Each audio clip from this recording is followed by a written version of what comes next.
मोदी नामी ढोल फट गया है। जी हाँ, वही ढोल फट गया जिससे पूरे देश और दुनिया में डंका बजता था। नेपाल जैसी स्थिति भारत के अंदर देखने को मिल रही है। महंगाई से परेशान जनता, चरमराई जनता अब सड़कों पे आ गई है।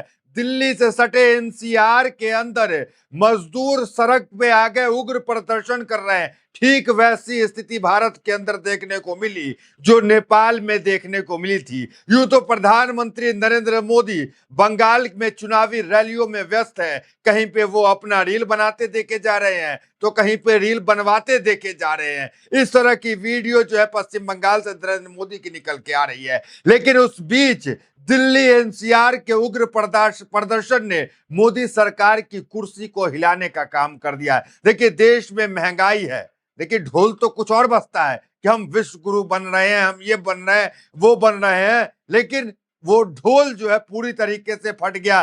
तस्वीर सीधे दिखाते हैं बिना किसी लाग लपेट के। पहली तस्वीर देखिए, ये जो है प्राइवेट कर्मचारी हैं जो प्रदर्शन कर रहे हैं और ये प्राइवेट कर्मचारी की मांग है कि हमारी तनख्वाह बढ़ाई जाए। इन्हें 8,000, 10,000, 12,000 सैलरी मिलता है और 12-12 घंटे इनसे काम कराया जा रहा है, जिसके खिलाफ ये सड़कों पे उतर गए। महंगाई से परेशान है। देखिए, जो गैस सिलेंडर है उसके दाम किस तरीके से बढ़े हैं और किस तरीके से कालाबाजारी में एक गैस सिलेंडर जो 900 से 800 में मिलता था वो 5-5 हजार में दिल्ली जैसे शहरों में मिल रहा है। उसके बाद हमने प्लान देखा, लोग दिल्ली छोड़कर गांव की तरफ रुख करने लगे। उस बीच उग्र प्रदर्शन शुरू हो गया। जो 20,000, 25,000, 50,000 कमा रहे हैं उनका गुजारा तो चल जा रहा है कैसे भी करके, लेकिन जो 8,000, 9,000, 10,000 कमा रहे हैं वो सड़कों पे उतर गए और उनकी तादाद इतनी ज्यादा है कि आप देखेंगे तो पैर तले जमीन खिसक जाएगी।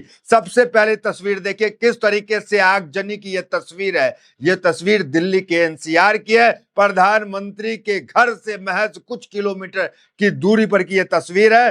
जो तस्वीर आप देख सकते हैं जिसमें आग लगा हुआ है। दूसरी तस्वीर देख सकते हैं, पत्थर चल रहे हैं, पुलिस पे पत्थर बरसाए जा रहे हैं, ये भी तस्वीर देख सकते हैं। तीसरी तस्वीर आप देखिए, पुलिस के वाहन को किस तरीके से तोड़ा फोड़ा जा रहा है, पलटा जा रहा है। कई जगह देखा गया कि पुलिस वाहन में जो है आग भी लगाई गई है। कई हेडलाइंस खबरें निकल के आ रही है कि कई पुलिस वाहनों को जो है जला दिया गया, जलाकर खाक कर दिया गया। इसलिए हम कह रहे हैं कि नेपाल जैसे दृश्य जो है वो देखने को मिल रहे हैं। तीसरी तस्वीर देखिए, कंपनी के बाउंड्री पर चढ़कर लोग जो है तोड़ फोड़ करने की कोशिश कर रहे हैं। ये तस्वीर जी हुई है, भयानक तस्वीर है। चौथी तस्वीर देखिए, कंपनी के अंदर घुसकर छत पर जो है कर्मचारी घुस गए हैं, बाहर प्रदर्शन कर रहे हैं, छत पर पहुंच गए हैं, वहां भी तोड़ फोड़ कर रहे हैं। तो ये तमाम तस्वीरें निकलकर सामने आ रही है। इससे जो कहे कि देश के अंदर जो महंगाई बढ़ गई है, देश के अंदर जो कह रहे हैं कि चीजें जो है स्थिर नहीं है, चाहे वो युद्ध चल रहा है मिडिल ईस्ट के अंदर उसका असर हो या फिर प्रधानमंत्री नरेंद्र मोदी की नाकामी का असर हो, कोई भी असर हो, लेकिन स्थिति जो है दिल्ली के एनसीआर में बिल्कुल ठीक नहीं है। आग ही आग तमाम तरफ दिख रहा है। अब सीधे प्रदर्शन कर रहे लोग क्या कुछ कह रहे हैं जरा उनको सुनिए, फिर आते हैं राहुल गांधी, अखिलेश यादव कौन क्या कह रहा है। पहले सुनिए प्रदर्शनकारी क्या कह रहे हैं। बढ़ाई जा रही है, गैस भरवाने जाओ 400 रुपए किलो मिल रही है। घर हमारा कैसे चलेगा 12,000 में? तो बात सही है, महंगाई बढ़ रही है। बताइए रिया राजपूत, आप मेरा घर कैसे चलेगा?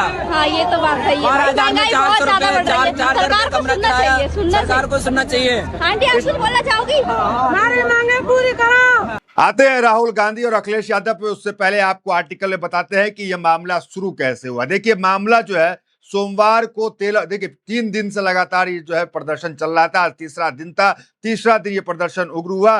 13 अप्रैल को 9:30 बजे के करीब का है, जहां एक प्राइवेट कंपनी के कर्मचारी वेतन की मांग को लेकर इकट्ठा हुए थे। पुलिस से नोकझोंक के बाद सैलरी की मांग कर रहे कर्मचारी का प्रदर्शन कंट्रोल से बाहर हो गया। भीड़ को वहां से तितर बितर करने के लिए जब पुलिस ने लाठीचार्ज किया तो वहां हंगामा और बढ़ गया। वहां वेतन बढ़ोतरी की मांग कर रहे कर्मचारी ने पत्थर फेंके, जिसके बाद पुलिस की ओर से आंसू गैस के गोले छोड़े गए। पुलिस द्वारा मिली जानकारी के मुताबिक सेक्टर 1 में 84 के श्रमिकों ने गाड़ियों में आग लगाई। पुलिस की 2 गाड़ियां पलटकर उनमें आग लगा दी गई। हजारों श्रमिक सड़कों पर हैं। सेक्टर 62 में भी प्रदर्शन शुरू हो गया है। मतलब दिल्ली एनसीआर के अंदर प्रदर्शन ही प्रदर्शन देखने को मिल रहा है। पहले तो बातचीत हो रही थी, उसके बीच जो है पुलिस के साथ जो बाताबसी हुई, उसके बाद पुलिस ने लाठीचार्ज किया, लाठीचार्ज के बाद आंसू गैस के गोले छोड़े। ये तमाम खबरें निकल के आ रही है। हेडलाइंस देखिए, पुलिस की जीत समेत 5 गाड़ी फूकी, नोएडा में वेतन बढ़ाने की मांग पर अरे हजारों श्रमिक। क्या कहा जा रहा है जरा वो देख लीजिए।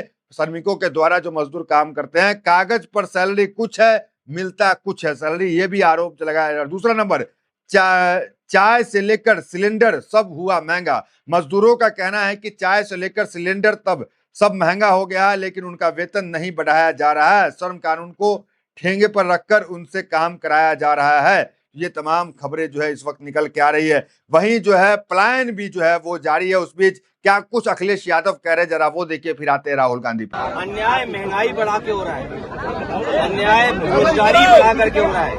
आज जो नोएडा में आज देखने को मिला है, जहां तमाम गाड़ियां जला दी गई और पुलिस को भी भागना पड़ गया वहां से। सुनने में आ रहा है कि पुलिस की गाड़ी भी पलटा दी गई। बड़े पैमाने पे मजदूर अपनी मांग पहले से करते रहे हैं। पूरी जिम्मेदारी प्रशासन की है, सरकार की है, और सरकार की इसमें कमी ये है कि जब मजदूर अपनी मांग को लेकर के आए तो सरकार ने सुनवाई क्यों नहीं की।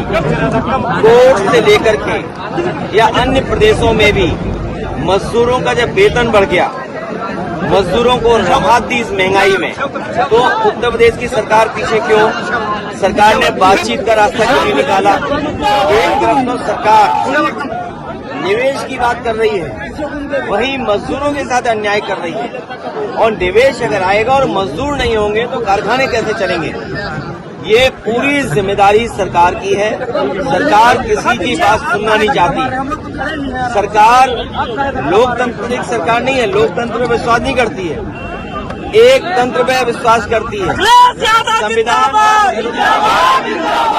देखिए, राहुल गांधी ने ट्वीट करके कहा कि मोदी जी ने कहा था एलपीजी गैस क्राइसिस को कोविड की तरह हैंडल करेंगे, और सच में वही किया। बिल्कुल कोविड के जैसे ही नीति शून्य घोषणा भरी और बोझ गरीबों पर। 500 से 800 की दिहाड़ी कमाने वाले प्रवासी मजदूरों के लिए रसोई गैस पहुंच से बाहर हो गई है। रात को घर लौटते मजदूर के पास चूल्हे जलाने तक के पैसे नहीं है। नतीजा, शहर छोड़ो गांव भागो। जो मजदूर टेक्सटाइल मिल्स और फैक्ट्री की रीढ़ है, आज वही टूट रहे हैं। टेक्सटाइल सेक्टर पहले से आईसीयू में है, मैन्युफैक्चरिंग दम तोड़ रही है। और यह संकट आया कहां से? कूटनीति की मेज पर हुई उस चूक से जिसे सरकार आज तक स्वीकार नहीं करती। जब अहंकार नीति बन जाए, अर्थव्यवस्था चरमराती है, मजदूर पलायन करते हैं, उद्योग बर्बाद होते हैं और देश दशकों के पीछे धकेल दिया जाता है। सवाल एक ही है, इस संकट में सबसे पहले गरीब क्यों मरता है? चुप मत रहो। यह सिर्फ गरीब का नहीं, हम सबका सवाल है। ये राहुल गांधी ने ट्वीट करके कहा कि चुप मत रहो। तो ये समझ लीजिए कि ये प्रदर्शन जो है आने वाले समय में और बढ़ सकता है, उसके संकेत जो है यहाँ पर दिख रहे हैं। वहीं दिल्ली छोड़कर जो मजदूर जा रहे हैं गांव को, वो क्या कह रहे हैं देखिए। काम बंद हो गया है, पीथमपुर में गैस की समस्या है। 300 रुपए में 1 किलो गैस मिल रहा है, जबकि मजदूरी मेरी 550 रुपए है। परिवार के अन्य सदस्य तो पहले ही गांव ललितपुर जा चुके हैं, मैं भी गांव के लिए जा रहा हूं, यहाँ काम करके क्या करूंगा? तो इस तरह की बात जो है वो मजदूर कह रहे हैं। अब यहाँ काम करने से क्या फायदा जब महंगाई इतना है। देखिए, शहर के अंदर जो है वो गुजर बसर तो है नहीं बिना गैस के।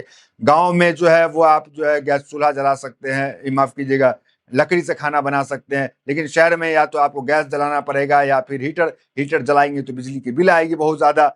ये तमाम समस्या है। उस समस्या के बाद जो है मजदूर जो है यहाँ से पलायन करने को मजबूर है। देखिए, ये भी हेडलाइंस खबर निकल के आ रही है कि कई कंपनियां जो है कुछ महीने पहले भी नोएडा के अंदर, दिल्ली एनसीआर के अंदर बंद कर दी गई है। कई कंपनियां ने अपने कर्मचारियों को आधा कर दिया है। कितनी की वेतन जो है घटा देने का काम हुआ। मतलब जो कंपनी है उसकी भी हालत ठीक नहीं है। मौजूदा स्थिति यही कहता है कि कंपनी जो है वो भी जो है सैलरी देने में कहीं ना कहीं जो है काबिल नहीं है। इसलिए जो है वो अपने कंपनी में जो मजदूर है उसको हटा रही है, या तो कंपनी शट डाउन हो रही है। हेडलाइंस देखिए क्या है कि एमपी में 5,600 फैक्ट्रियां बंद होने की कगार पर, 20,000 कर्मचारी निकाले, 30,000 की सैलरी आधी, 30,000 लोगों की सैलरी आधी, 3 शिफ्ट का काम एक में चल रहा है। तो ये खबरें जो है वो भी हेडलाइंस निकल के आ रही है। तो कुल मिलाकर जो परेशानी है वो देश भर में जो है इस समय देखने को मिल रही है। यह अलग बात है कि देश के प्रधानमंत्री, गृह मंत्री जो है रैलियों में जो है व्यस्त हैं। तो फिलहाल इस वीडियो को दूर दूर तक शेयर कीजिए ताकि जन जन तक ये बात जो है वो पहुंच जाए। फिलहाल इस वीडियो में इतना ही, मिलते हैं अगले वीडियो के साथ। बहुत बहुत धन्यवाद।